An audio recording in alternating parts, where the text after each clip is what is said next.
Hi friends, welcome back to our channel. It's family కిచెన్కి స్వాగతం. ఈరోజు నేను తెలంగాణ వాళ్ళ స్టైల్ మక్క గుడాలు. ఈ మక్క గుడాలు అనేది ఓన్లీ తెలంగాణ వాళ్ళకైతే చాలా తెలుసు అనమాట. వేరే వాళ్ళకైతే ఇది తెలియదు నాకు తెలిసి. ఈ మక్క గుడాలను ఎలా ప్రిపేర్ చేయాలనేది ఒక్కసారి అయితే ఈ వీడియోలో చూసేద్దాం. ఈ రెసిపీ ఎలా తయారు చేయాలో చూద్దామా ఒకసారి. ఇవి పోటు పెట్టిన మక్కలండి. అంటే నార్మల్ మక్కల కంటే ఇవి పోటు పెట్టితే మధ్యలో ఉన్నవి తొలగిపోతాయి అన్నమాట. ఈ పోటు పెట్టిన మక్కలు అంటారు వీటిని శుభ్రంగా చెరుక్కోవాలి. చెరిగిన తర్వాత ఒక 2-3 టైమ్స్ వాష్ చేసుకోవాలి. ఇలా వాష్ చేసి పెట్టుకున్న తర్వాత మనం నైటే మంచినీళ్ళు వేసుకొని నానబెట్టుకోవాలన్నమాట. ఇలా నానిన తర్వాత ఒక కుక్కర్ తీసుకొని కుక్కర్లో వేసుకోవాలి.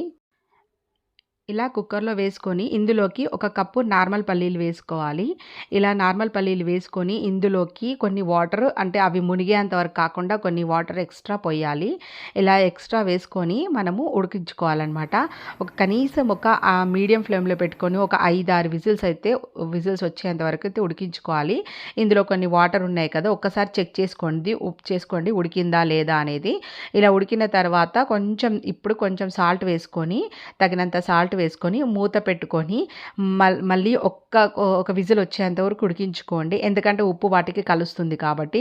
ముందే ఉప్పు వేసి ఉడికిస్తే మట్టుకు సరిగ్గా ఉడకదు, అందుకని తర్వాత వేసుకోవాలి. మళ్ళీ వేసుకొని ఒక విజిల్ పెట్టుకోండి. ఇలా విజిల్ పెట్టుకొని ఉడికిన తర్వాత ఇంతలోపు మనము వెల్లిపాయలు, జీలకర్ర వేసుకొని కొంచెం కచ్చాపెచ్చగా ఇలా దంచుకోవాలి. ఆ తర్వాత పక్కన ఒక కడాయి పెట్టేసుకొని అది హీట్ అయిన తర్వాత అందులోకి వెల్లిపాయ జీలకర్ర వేసుకోవాలి. ఇలా వెల్లిపాయ జీలకర్ర మంచిగా చక్కగా వేగిన తర్వాత ఇందులోకి పచ్చిమిర్చి, ఆనియన్, కరివేపాకు, కావాలంటే మీరు క్యారెట్ అవి కూడా వేసుకోవచ్చు.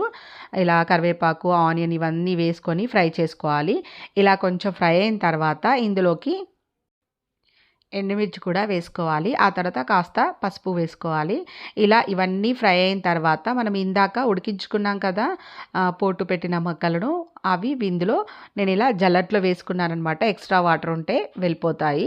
అలా వేసుకొని తర్వాత మనము ఇందులో వేసుకోవాలి, పోపులో వేసుకొని చక్కగా కలుపుకోవాలి.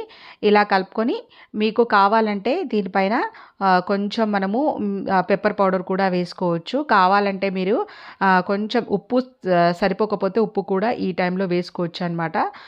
కొంచెం కారం కూడా వేసుకోండి.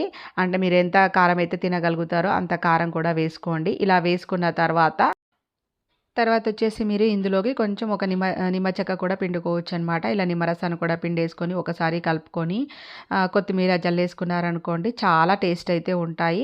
కావాలంటే మీరు ఇంకా కొంచెం స్పైసీగా ఉండాలంటే కూడా మిరియాల పొడి, ఇంకా కొంచెం కారం పొడి కూడా వేసుకొని కలుపుకొని తినొచ్చు. ఫైనల్గా మీరు కావాలంటే ఇంకా కొన్ని ఆనియన్స్ కూడా పెట్టుకొని సర్వ్ చేసుకోవచ్చు అనమాట. ఇది తెలంగాణ వాళ్ళకి స్పెషల్ అనమాట.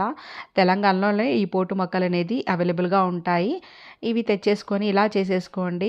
ఓకేనా ఫ్రెండ్స్, నా వీడియో కనుక మీకు నచ్చినట్లయితే తప్పకుండా లైక్ చేయండి, షేర్ చేయండి, కామెంట్ చేయండి.